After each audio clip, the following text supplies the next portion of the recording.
Ça va de toi? Mesdames et messieurs, bonjour et bienvenue sur cette nouvelle vidéo d'impression 3D. Vous allez être contents parce que enfin je vous sors l'épisode 2 de Pimp My Imprimante. L'épisode 1 vous avait beaucoup plu et vous étiez impatient à l'idée que je vous tourne l'épisode 2, qu'on custom enfin cette imprimante. Vous le voyez donc, j'ai ici la Dagoma Disco Easy 200, basique, sans aucune modification, avec les couleurs vraiment classiques de base de chez Dagoma. Depuis que j'ai cette imprimante, donc ça remonte quand même à début février, mars, quelque chose comme ça, je n'ai jamais touché quoi que ce soit là-dessus, j'ai jamais changé une seule pièce et bon, elle fait malgré tout très bien le boulot, il n'y a pas de souci là-dessus. Mais comme je l'avais dit dans mon précédent épisode de Pimp My Imprimante, j'avais envie de nouveau, j'avais envie de changer de couleur et j'avais envie d'apporter quelques petits upgrades pour améliorer la qualité des prints. Alors du coup, vous la voyez une dernière fois, elle est belle, elle est superbe. Ce que je vous propose maintenant, c'est de faire un petit timelapse du montage de la nouvelle imprimante avec les nouvelles couleurs, avec les nouvelles modifications. Je rentrerai dans le détail juste après le timelapse. Ça n'a pas été fait le même jour que mon enregistrement de maintenant, si tu veux, donc c'est pour ça que j'ai pas la même tenue, etc., etc. Je compte sur vous pour laisser un énorme pouce bleu sur cette vidéo parce que là, vraiment, on est sur quelque chose d'exceptionnel. J'en ai chié, vraiment, le montage a été quand même quelque chose d'assez laborieux. J'ai eu beaucoup de mal, j'ai passé de nombreuses heures. Donc juste pour ça, pour le soutien, un petit pouce bleu, ça fait plaisir. Tu me dis ce que t'en penses dans les commentaires. Et puis tout de suite maintenant, c'est parti. Je vous balance le timelapse, on se retrouve tout de suite après.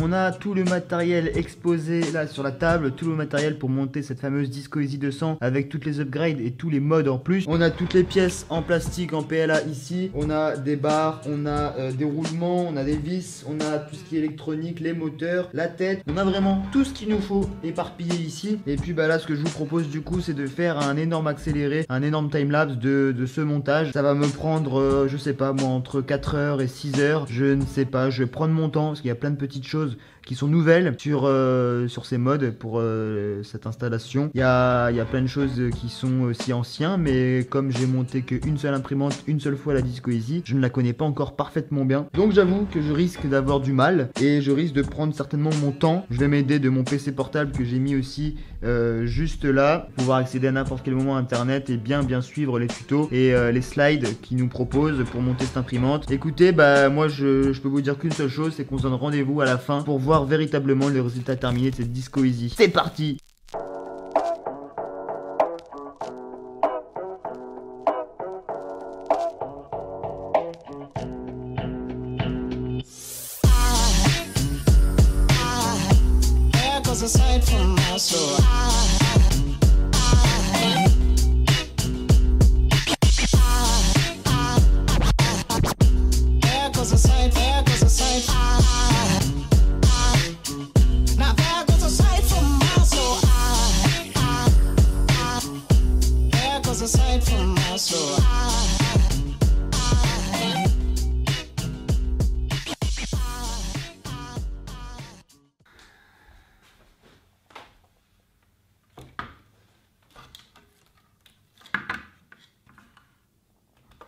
Waouh.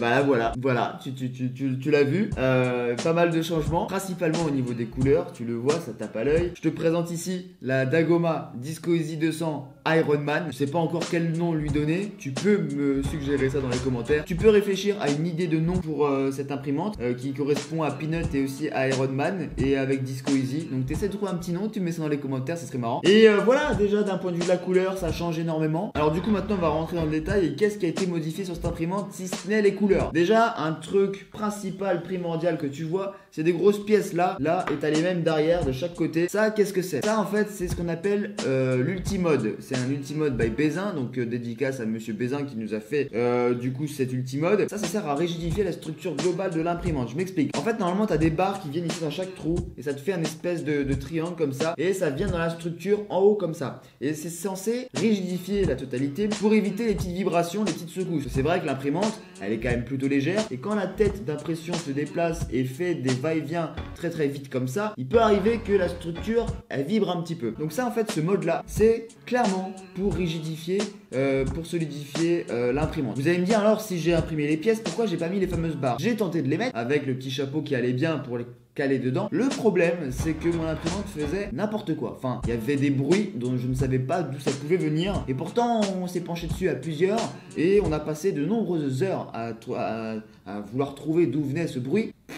En vain, franchement impossible de savoir d'où ça venait. Du coup au bout d'un moment ma patience j'en ai eu marre, mais vraiment, ça faisait déjà de nombreuses heures que j'étais dessus. Donc au bout d'un moment, je me suis dit, il faut que ça s'arrête. Écoute, je vais les enlever. J'ai enlevé les barres des 4 côtés. J'ai remis les chapeaux classiques. J'ai vissé. Et là, le bruit, il avait disparu. Alors peut-être qu'il y avait une force qui s'était créée dans une des pièces. Peut-être que du coup, ça contractait toute l'imprimante. Et donc du coup, la structure n'était pas forcément bien droite. Tout ce que je sais, c'est que je l'ai enlevé et ça marche bien. Après, du coup, effectivement, je suis pas à l'abri, comme je l'ai dit, qui est pas mal de petites secousses. Je laisse les pièces quand même parce que ça fait joli et parce que je vais aussi tenter de les remettre une prochaine fois. Pour l'instant, je prends des vacances vis-à-vis de ça. Je verrai ça plus tard.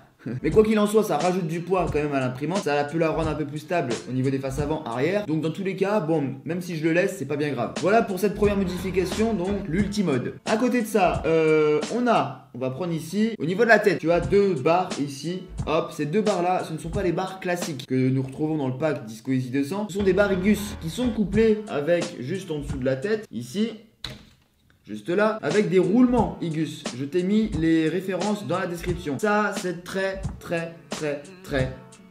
important. Pourquoi c'est très important? Et je peux te dire que je ne pensais pas à ce point là, mais ça fait le boulot, ça fait le taf, c'est un truc de ouf. Ça rend ton imprimante ultra silencieuse. Quand je te dis ultra silencieuse, je pèse mes mots. Je peux te dire que par rapport à avant, avec les anciens roulements, ça n'avait strictement rien à voir. Là, ça bouge, ça se déplace, c'est ultra silencieux. Je m'attendais pas à de tels résultats et c'est vrai que je vous ferai un test prochainement pour vous mesurer les décibels de l'imprimante. Je peux vous dire qu'elle est ultra silencieuse. Ça, c'est un pur bonheur. Donc en fait, les roulements Igus couplés avec les barres, c'est le meilleur duo, vraiment. Et j'ai fait la même chose pour les 2 barres qui sont au niveau du plateau. Donc en fait, en dessous du plateau, pareil, t'as 4 roulements Igus avec les 2 barres. Voilà, ici, t'en as 4. T'en as 2 au-dessus, 2 en dessous. Celle du dessous, ça sert à rien de mettre des roulements puisqu'il n'y en a pas. C'est juste pour assembler les pièces avant, arrière et sur les côtés. En revanche, pour les pièces du haut qui lient le plateau, là, clairement, barre Igus avec roulement. Et c'est pareil, quand tout le plateau se déplace, ça fait pas un seul bruit, c'est un pur bonheur. Voilà pour la deuxième modification, roulement Igus et barre Igus. Vous avez les informations dans la description, ainsi que le mode by Bézin à télécharger sur Thingiverse. Je vous ai mis ça dans la description également. Dernière modification qui a été apportée, et là on en arrive sur la qualité d'impression, c'est les tiges trapézoïdales. C'est juste là, c'est ces 2 tiges là de part et d'autre qui sont fixées en fait au niveau du chariot ici,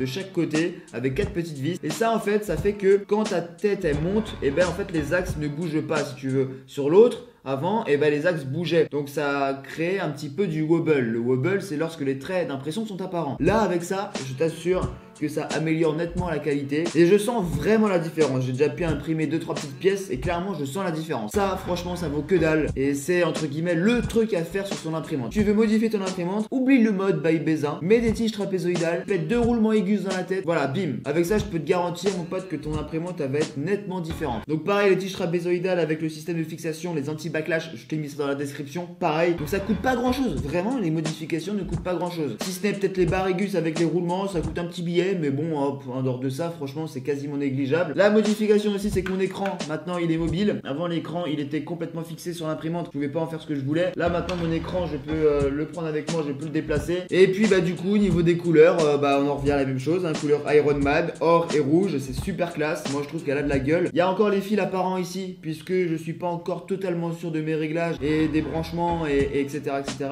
Donc, avant de mettre la gaine pour cacher les câbles, je préfère être sûr de moi, que je me vois mal mettre la gaine, la enlever, puis la remettre. Enfin, tu vois, tu perds du temps et puis c'est super chiant à mettre. Donc voilà pour ça. Et en fait, la grosse surprise, c'est pas. Oui, la grosse surprise, c'est ça. C'est vrai que la grosse surprise, c'est vraiment ça. Et mais enfin, il y a autre chose. Il y a autre chose. Tu ne bouges pas. Tu ne bouges pas. Attention, j'arrive. Bah, c'est qu'en fait. La deuxième, elle est toujours là. La deuxième, elle est toujours là. Enfin, la deuxième, la première est toujours là. Elle a pas bougé. Elle a pas bougé. Elle a pas été démontée. Elle a pas été touchée. On a donc 2 Disco Easy là, sous les yeux. Une Disco Easy de base, une Disco Easy 200 Iron Man. C'est lourd, très très lourd. Et je vous explique le délire. En fait, je suis rentré en contact avec Dagoma. Dagoma qui est donc le créateur de ces imprimantes. J'ai développé mon projet à la personne que j'ai en contact. Le projet de pimper mon imprimante. J'avais dit ouais, je compte en gros la démonter, machin, la mettre avec des couleurs, mettre des modes particuliers dessus pour améliorer les qualités, etc. Du coup, en fait, en parlant, je m'étais dit, bah pourquoi pas en fait acheter toutes les pièces détachées. Étant donné que toutes les structures sont en PLA, tu peux les imprimer. Je m'étais dit, pourquoi pas acheter toutes les pièces détachées. Comme ça, je me refais une deuxième. Oui. Sauf que bah le monsieur que j'ai eu en contact, dédicace à toi Gauthier, salut, je sais pas si tu regarderas cette vidéo, mais un grand merci à toi, un grand cœur. En fait, en discutant, il m'a fait comprendre, bah tiens, bouge pas, t'emmerde pas, je t'envoie un kit complet. Et le mec, il m'a envoyé une imprimante Dagoma Disco Easy 200, un kit complet. Donc en fait, j'avais l'équivalent de celle-ci. J'ai enlevé les pièces PLA grises et j'ai mis mes pièces PLA à moi que j'avais imprimées avec mes modes directement. Comme ça, je me suis monté une deuxième Disco Easy sans toucher à ma Disco Easy initiale. Et ça, c'est très lourd. Du coup là, on a deux imprimantes Dagoma Disco Easy 200. C'est très lourd. Tu vois bien, hein, celle-ci quand je fais ça, ça bouge. Et celle-ci, un peu moins. Bref. Alors vraiment, bah Gauthier, si tu regardes cette vidéo, merci. Merci beaucoup. Parce que bah du coup, grâce à toi, maintenant, j'ai deux Disco Easy. Et je pourrais faire des vidéos très intéressantes de comparaison. Une Disco Easy de base, VS la Disco Easy Custom. Voir les différences de print, de qualité. Et aussi de bruit. Vraiment pouvoir comparer les deux. Là, c'est très lourd. Donc écoutez, j'espère que cette vidéo vous aura fait plaisir. Si jamais vous voulez vous aussi modifier votre Dagoma Disco Easy 200, je vous ai mis toutes les modifications que j'ai apportées à celle-ci dans la description, n'hésitez pas à le checker. Encore merci Dagoma de m'avoir envoyé ce kit complet et de m'avoir donné l'opportunité de me faire ma propre imprimante. C'est super cool. Je peux peut-être même bientôt en faire une troisième parce que comme j'ai eu un kit complet, j'ai toutes les pièces PLA du coup. Donc là il faudrait que j'achète moi toutes les pièces détachées. Je vais pas redemander à Dagoma de me renvoyer un kit. Ben non. Mais pourquoi pas acheter toutes les pièces détachées parce que c'est possible. Et donc du coup pourquoi pas s'en refaire une troisième d'une couleur différente et pourquoi pas même avec des modes un peu différents que je n'aurais pas mis sur celle-ci, comme par exemple un plateau chauffant ou un plateau sur ressort ou ce genre de délire. Bref, quoi qu'il en soit, mon épisode Pimp My Imprimante est terminé. Comme ça là en vidéo, ce qui est cool c'est que vous pouvez voir là tout de suite face caméra la différence entre les deux. C'est quand même nettement visible et c'est quand même super cool. En tout cas